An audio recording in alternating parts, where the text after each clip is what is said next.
Let's go. Good evening, everyone who's joining us. I would like to welcome you, Elliot, again to this talk show, or should I say, analysis of your book, Zimbabwe, My Home, My Frustration, Articles of Defiance. We're looking at not articles of defiance, but we're going to look at pictures of defiance. So I've got several pictures which are in the book, and I'm going to be asking Elliot some of to explain, just to tell me, because a picture tells a thousand words, and a video tells a million words. Okay, so with this video, we're trying to turn these pictures into a million words. Right, so the first picture, Elliot, or do you want to greet the viewers first and maybe your YouTube audience? I've got a YouTube audience now as well. Got up to 6 now. Yes, thank you, Derek, and thank you, our viewers. I can see about 8 viewers so far. Welcome, everybody from all corners of the world, as we meet again every Sunday, analyzing Zimbabwe, My Home, My Frustration book, and also the political situation in Zimbabwe. Everybody, welcome. Thank you. Over to you, Derek. Thank you, Elliot. So the first picture is of you with former U.S. presidential candidate and human rights leader, the Right Reverend Jesse Jackson. That was in October 2010. Can you tell us how you got hold of the Reverend there? I think that was the most difficult approach, to unite with the Reverend Jesse Jackson, the legendary Reverend of United States of America, who was once a senator and also a presidential candidate in the USA. Firstly, it's a long story, but I'll cut it short. Yeah. What happened is I first received an email. That was 2010. That the Reverend was coming to UK in London, soliciting whether I was interested in meeting him. Initially, I thought it was just a spam, so I ignored it. And then after about 2 weeks, another email came. Now with the sort of itinerary as to where he was going to speak. He was going to speak at London School of Economics. Then I realized, well, this is no longer a spam, because there was now the program itinerary of his coming to UK, and there was also somebody who was coordinating within UK, and there were contact numbers, and then I did contact that person to say, yes, I think it would be quite interesting to meet Reverend Jesse Jackson. I mean, he's a human rights leader, globally well known. And given the scenario that we have in Zimbabwe and the challenges we are facing, having a network like Reverend Jesse Jackson would add value to our struggle. Yeah. So this is how I eventually went to London. As to be expected, there were so many people who had come to hear his speeches at London School of Economics, and it was not easy. Just to talk to him, it was not easy at all. He was a poor boy from Zimbabwe who is trying to have audience with Reverend Jesse Jackson in the midst of hundreds, and including some bodyguards. As to be expected, he's a very prominent person. He moves with high security. Yeah. And then, yes, after his speech, he then went into closed session with a few prominent people, or those who had invited him. There were very few. And then I tried to sort of introduce myself to the security, and as to be expected, they were not interested in hearing about Zimbabwe. Presumably they didn't even know what I was talking about. But I said, no, look, just convey this message to Reverend Jesse Jackson because he's aware that I'm here.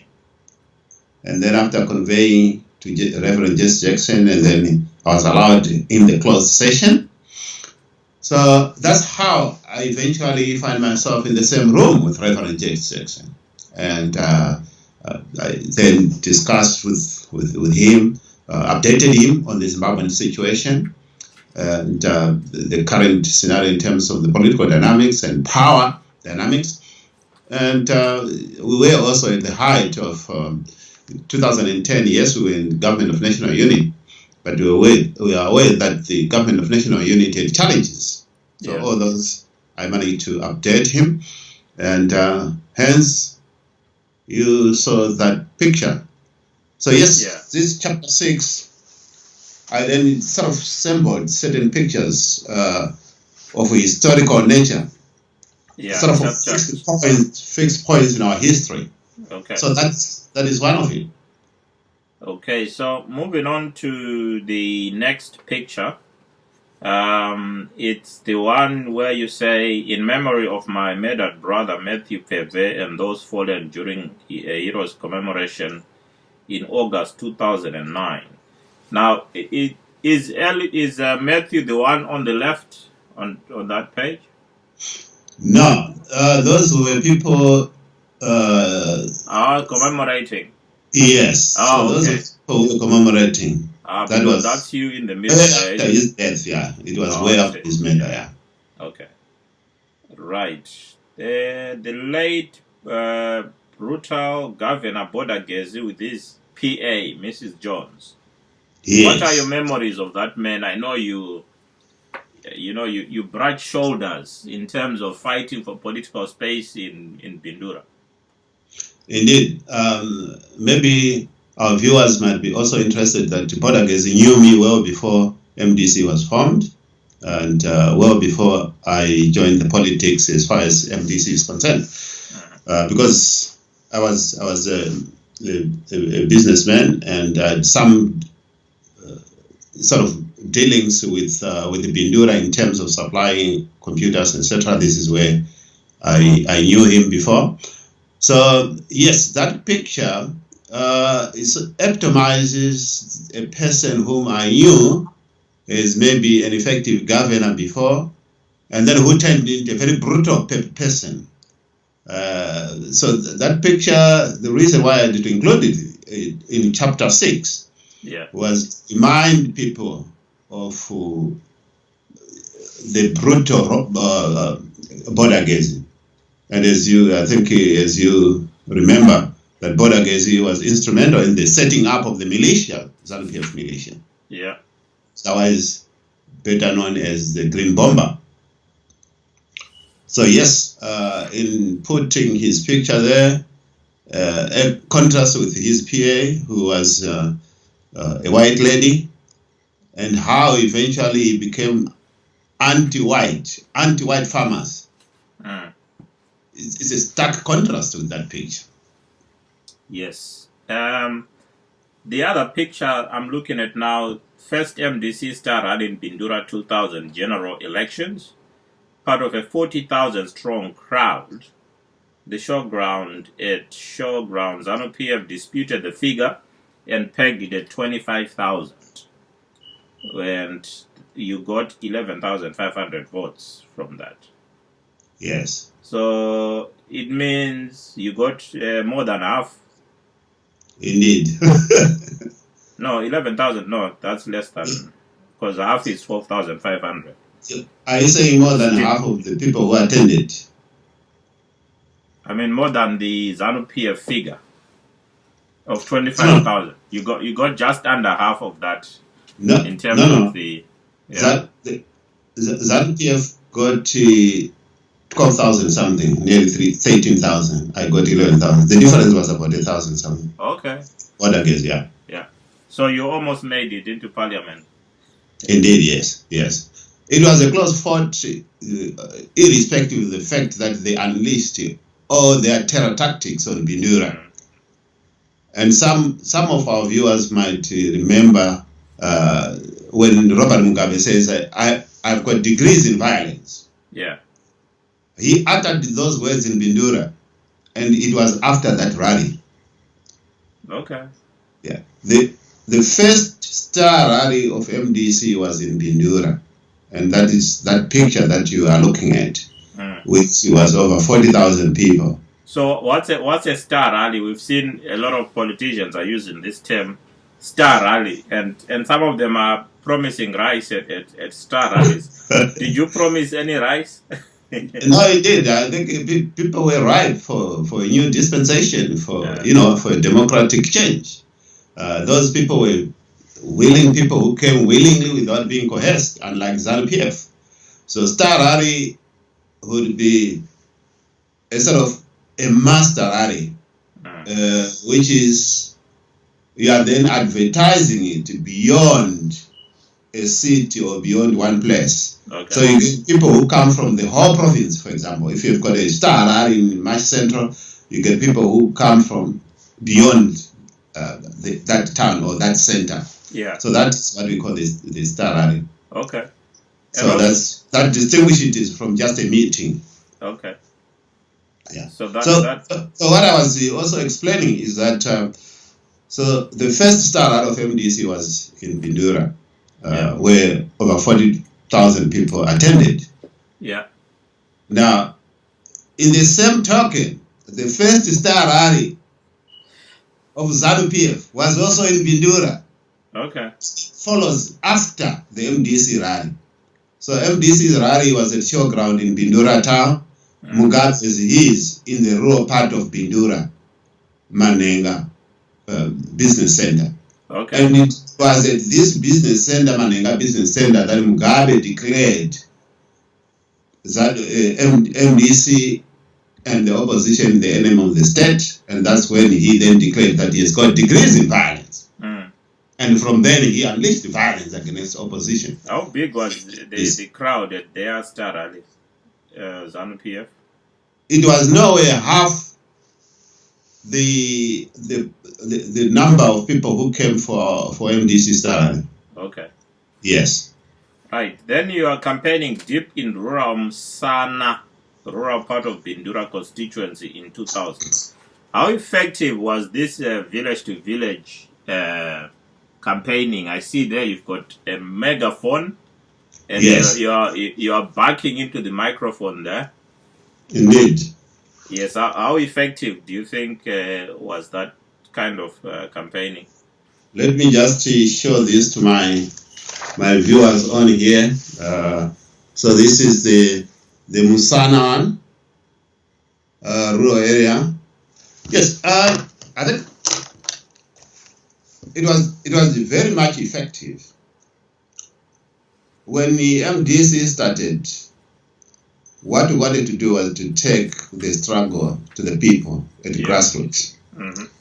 So that picture about a meeting when I was in the rural area of Bindura, Musana communal area, you can see that there were also elderly people there. Yeah. Very much eager to define their destiny. People have been fed up with the ZANU-PF long back, and they wanted to see a change. And that change could only be delivered through MDC, because we had very clear policies in terms of turning around the economy, clear policies in investing in the rural areas, clear policies in empowering the people of Zimbabwe. And it resonated much with the people in the rural areas. Okay. Yeah. And it was like those days you would go for 2 weeks in the rural areas. It is the rural areas, people in the rural areas who would protect you. It would be the people in the rural areas who would always amass other people and then spread the word of gospel of MDC. And this is how MDC became so powerful, anchoring both in the rural areas and in towns. Okay, I'm looking at the next picture of your parents. A few days after release, they were abducted on 14th May 2008. Yes. A repeat of 29 May 2000. Yes. That left your brother deceased and your father with serious injuries. Indeed. Why were they abducted, your parents? And it was not the first time that they were abducted. And ZANU-PF had this appetite that every election they would abduct my parents, torture them. And their crime was only for being the parents of an MDC activist and executive. Nothing beyond that. And this shows how brutal ZANU-PF is. I mean, these are elderly people who want to enjoy their last time on earth. And 2008, they were abducted, tortured, leaving my father with serious injuries. He's late now, and partly because of those tortures that were repeated on him every 5 years during elections. Then I've got the next one, the picture that took the team that took Mugabe to court in America, New York Federal Court, with Elliot Pfebve, US Attorney Adela Chiminya, and Maria Stevens. Okay, Yes. There is the picture. A lot of people may not be aware that you took Robert Mugabe to court in America. What was that all about? Yeah, I think the US court was widely reported throughout the world in various newspapers, also on televisions. But some might have forgotten. A lot of people still remember that historical event. And especially Zimbabweans who remember that there were journalists who reported the case in Zimbabwe, and they were arrested and tortured. And during that time, Jonathan Moore was in charge of the propaganda machinery of ZANU-PF. And he went on the television to say nothing like that happened. The president was never arrested, and there was no court that set in USA, which eventually turned out to be he was trying to do a spin and propaganda. Yeah. Back to what was it all about? This was a class action. We tried in Zimbabwe to have those people who especially was implicated in the murders of my brother, in the murders of Chiminya, in the murders of other Zimbabweans, to be brought to court. And unfortunately, because there's no rule of law, nothing did happen, and the police were reluctant to prosecute or to file charges. Of course, there was political interference all the time. So the next thing was to say, well, let's look for anywhere within. We tried even in terms of SADC, whether there were any laws in SADC that we could use to get a redress of the murders that we were pursuing. And we couldn't find any recourse in the SADC. We couldn't find any recourse within African Union. And then eventually we managed to get a recourse in the United States of America, because they've got a law that they can try even heads of state in other countries. Yeah. So we filed this in the United States of America, and then it went to federal court. Mugabe was summoned to appear before the federal court in New York, and he didn't, so he was tried in absentia. And it was after that court, and the ruling was there was a compensation for $400 million.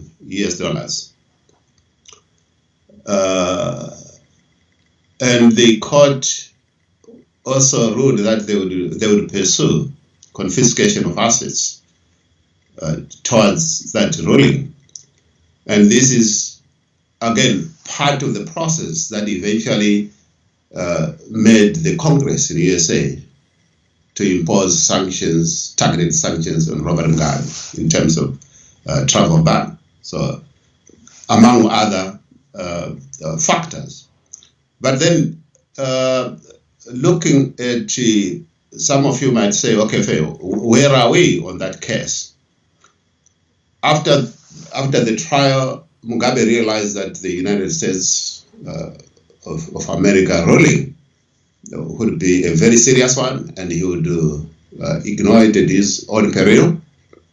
He then appealed. After the appeal, it was then pegged from $400 US to 70 million US.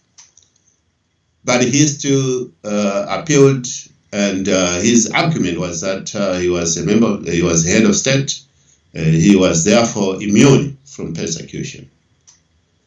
But the court also found him that while he was arguing as a member of state, the murders, the rapes, the destruction of property were perpetuated by ZANU-PF, and he was the head or the first secretary of ZANU-PF.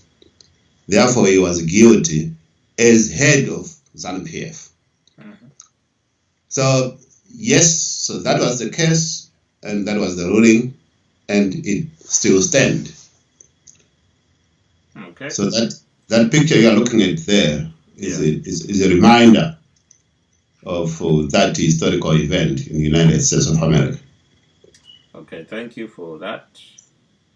Yeah, then the next pictures, they show the violence that was administered to members of the opposition. There is a young man there who was beaten by militia. There are even pictures of some who were not so lucky, murdered for belonging to the MDC. There are also pictures of property that has been destroyed, homesteads that have been burned down. There is one man from Uzumba Maramba Pfebve who was tied to his hut door by militia, and then the hut was set alight. And then there is a very disturbing one of a man whose entire buttocks are gone. Yes.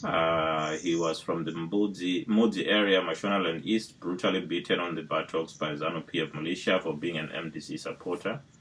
Yes. The man burnt with burning plastic on his back and arms.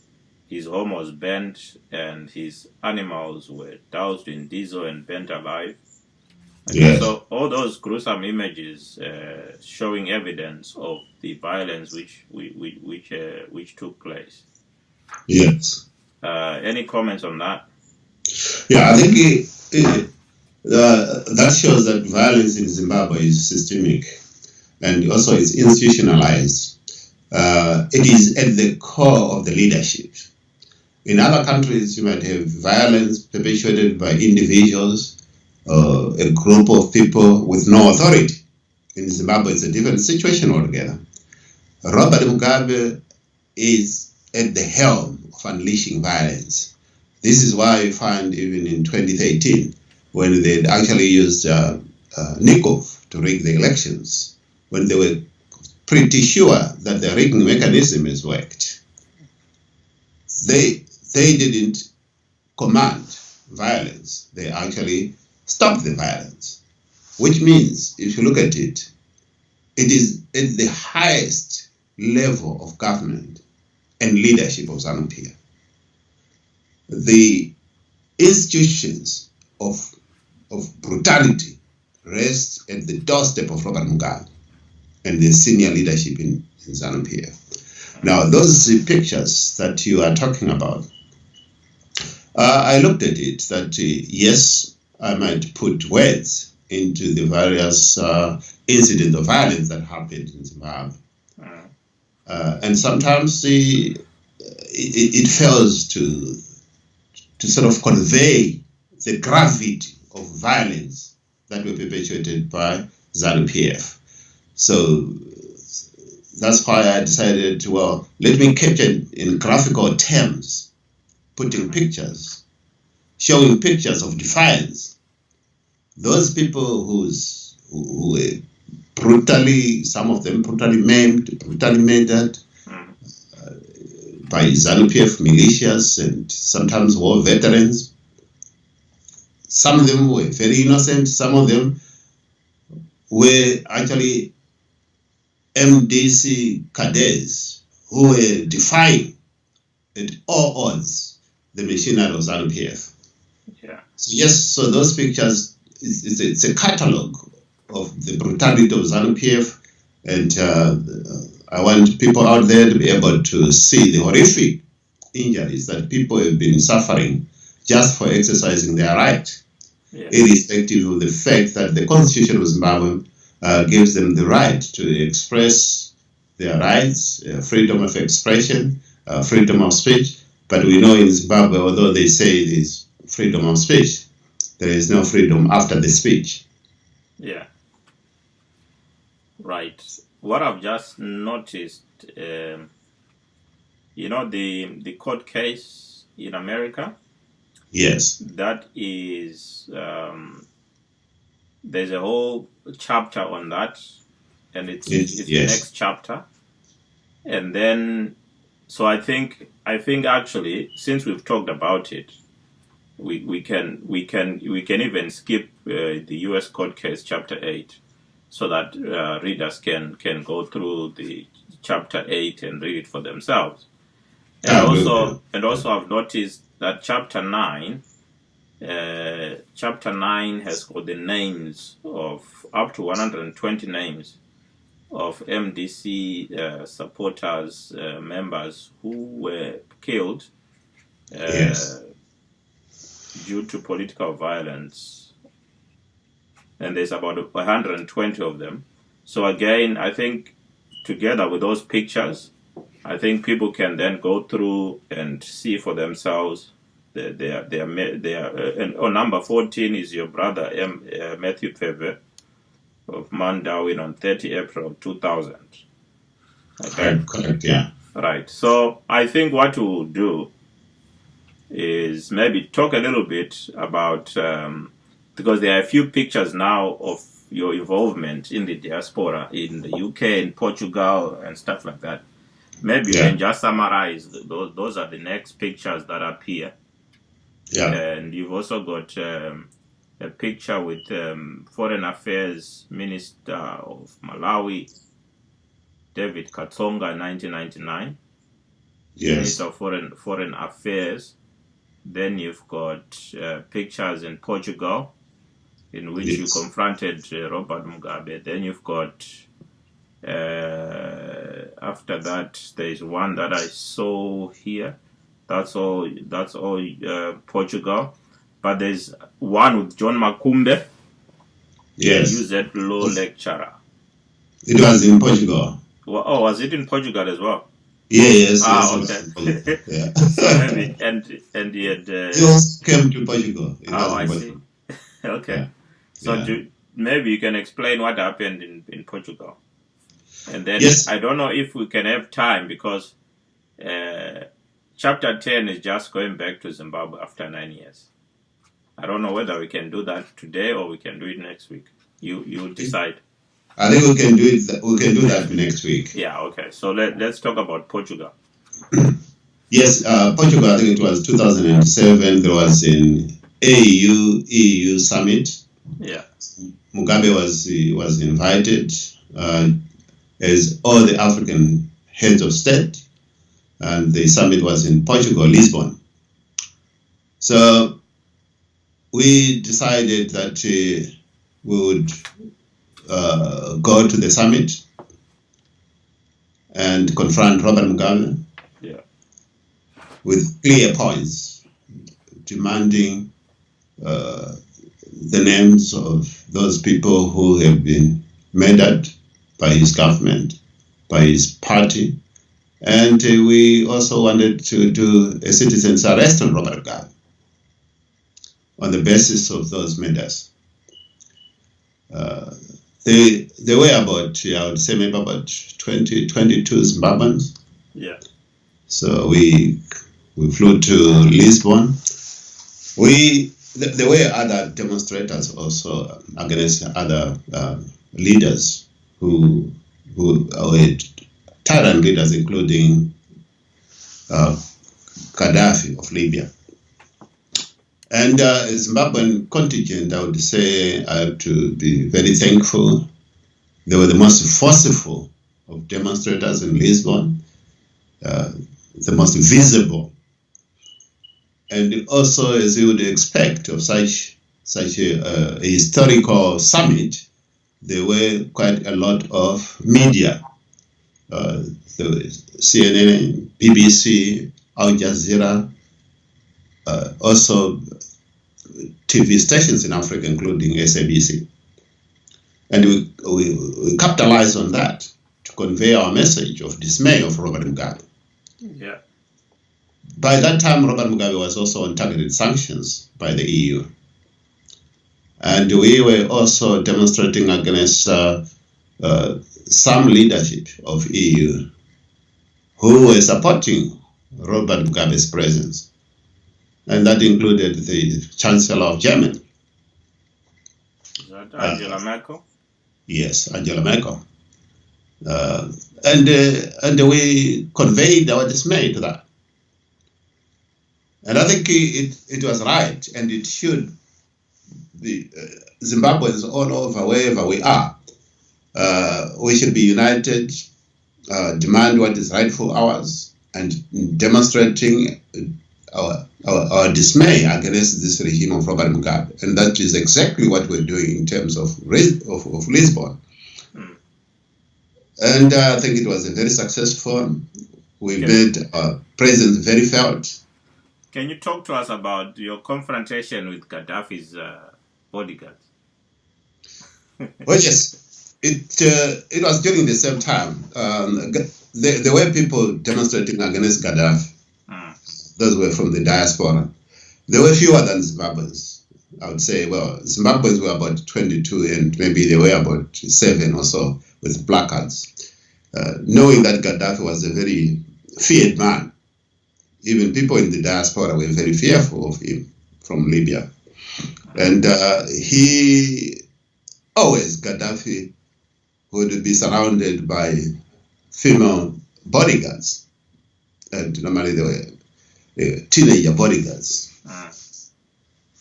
So, yes, when they realized that there were posters denouncing Gaddafi, I've never seen such a type of uproar coming from girls. Spinning, using karate against demonstrators. It was quite dramatic. So there was a fist flying and confrontation with the opposition, Gaddafi opposition and the bodyguard. So of course there were few, and then eventually they to flee, and the only sanctuary that they would find safety was within Zimbabweans. So then they came to us for support, and it was only then that that violence ended, and of course the police, riot police, were there in full force. When Zimbabweans supported the opposition, the Libyan opposition, to stand their ground, because it was a matter of numbers. Yeah. Not by design and intent, but I suppose it was like, comrades in arms. Okay, thank you for those very interesting stories indeed. Next week we're going to look at chapter 10. Like I said, chapter 9 and chapter 8 are covered in the pictures.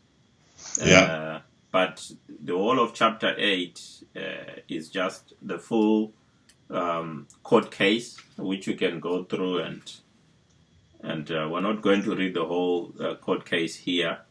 But it's there in full from A to Z. Then, of course, chapter 10 is about your return to Zimbabwe after 9 years in December 2011.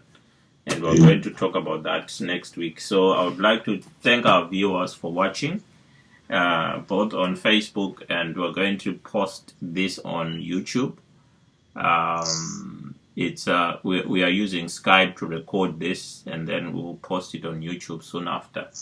But these two videos, because Elliot was also recording, or was also live on Facebook, so he's also going to post on his Facebook.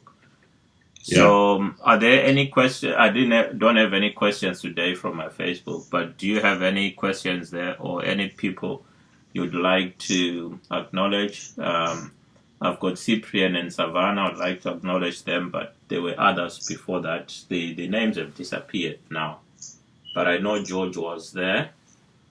I still have a couple of names. General Isaac, as usual, Swift, Prof. Taffy, Brighton GB, Henley, Maburai, still on there.